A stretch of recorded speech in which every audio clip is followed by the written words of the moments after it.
জয় কৃষ্ণকালী মায়ের জয়। বহু বছর হয়ে গেলেও গৌড়বাড়ির প্রসাদ পায় না। সেই কোন ছোটতে গৌড়বাড়ির প্রসাদ পেয়েছিলাম। বাবা আজ সকাল বেলাতে গিয়েই প্রসাদের কুপন কেটে এনেছে। 1:30টার সময় আমরা চলে এসেছি মন্দিরে। যারা জানেন না গৌড়বাড়ি সম্বন্ধে তাদের বলে রাখি, শ্রী চৈতন্য মহাপ্রভু এখানেই কেশব ভারতীর কাছ থেকে সন্ন্যাস মন্ত্রে দীক্ষিত হয়েছিলেন।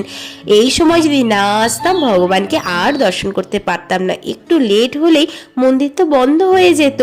সকল ভক্তরা বসে গেছেন প্রসাদের লাইনে। আমার ঠাকুমা দাদু তো মেঝেতে বসে প্রসাদ পেতে পারবেন না, পায়ের সমস্যা আছে, তাই ওনারা বাড়িতেই খাবেন। আর এখান থেকেই প্রসাদ একটু বক্সে ভরে মা নিয়ে যাবে। অনেক রকমের আয়োজন ছিল, আর প্রতিটা রান্নায় এত সুস্বাদু, আর হবে নাই বা কেন।